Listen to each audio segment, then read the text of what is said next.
Hey guys, first regardsman here. I'm going to be talking about block weapons. Now, people ask me all the time, why do I have a glowing hand in this game? Why do I have a giant AoE explosion on my melee attacks? And the reason for that is because I'm using the defense type block. Now, block weapons are the overall strongest weapon type in the game currently, but there are 3 defense types in Space Marine 2, which are block, balanced, and fencing. And the difference between all of these is that fencing has a 0-frame startup and a 40-frame active window. And what that means is that the moment you hit your parry button with a fencing weapon, you have a perfect parry window open for 40 frames. Alternatively, the balanced has a negative 10 frame startup, which means the first 10 frames of the balanced window you cannot actually perfect parry on, you will only get a block on, and then it has a 30 frame active window after the fact, which means you have to like preemptively parry with these weapons, which is why they're a bit harder to parry with. And then block has a 0-frame startup and 20 active frames, so the active frames of block are like half of what fencing has, and that's how you actually get your perfect blocks off, so you have to get them in that 20 frame window. But to properly showcase what this actually does and just tell you guys how these function at all, I'm going to go into the actual testing arena. Alright, here we are in game with an input overlay to help you guys understand the timing a bit better. Now, just like a fencing weapon has perfect parry, a blocking weapon has perfect block, and each perfect block will give you 1 stack of adrenaline surge charges, so I will show you this right now when I perfect block him here if he actually decides to attack me. There we go.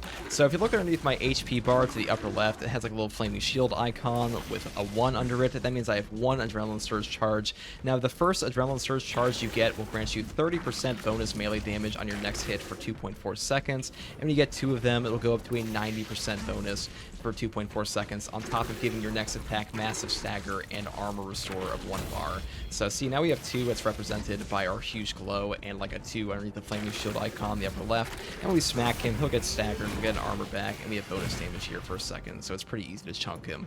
Now, the main downside of block is that it can sometimes be hard to get your contested HP back if you get like smacked and you can't really just get like a perfect parry off very easily. You have to know how your weapons actually work, but overall, armor is more valuable than like pure contested HP recovery because it actually has damage gating in this game, which means that some attacks that would otherwise one-shot you will only take off 1 bar of armor no matter what. And this is especially useful for things like siege mode.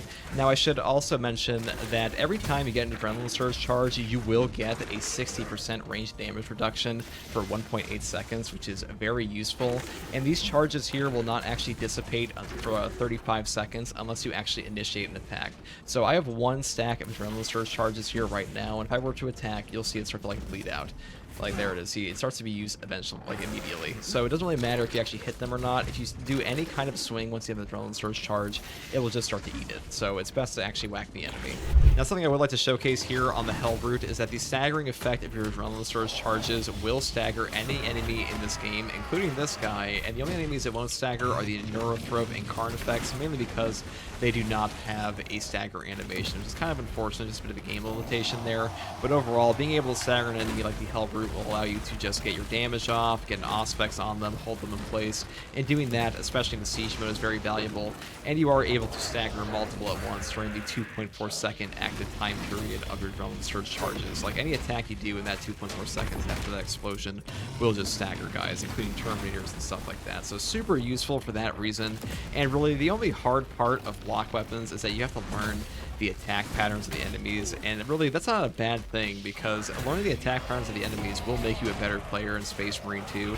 That's why a lot of people like block weapons, that they are like the highest skill expression you're really going to find for melee weapons, on top of being very powerful stat-wise, because most of these weapons have a significantly better stat spread than their fencing and balanced counterparts, and really only the fencing power sword and balanced power fist have anything remotely approaching their block counterparts. But hopefully this guide helped you. I will probably show on how to actually fight my Norse with this enemy as well, maybe because people seem to think it's a really big problem, because I should mention that you cannot actually get your fencing armor back off of block weapons here and just get adrenaline surge charge instead. But really, my Noras aren't that hard to deal with regardless, so I'll put out a little video for that at some point in time. But either way, if you enjoy content like this, subscribe for more, and as always, thanks for watching. I'll see you in the next one. Peace.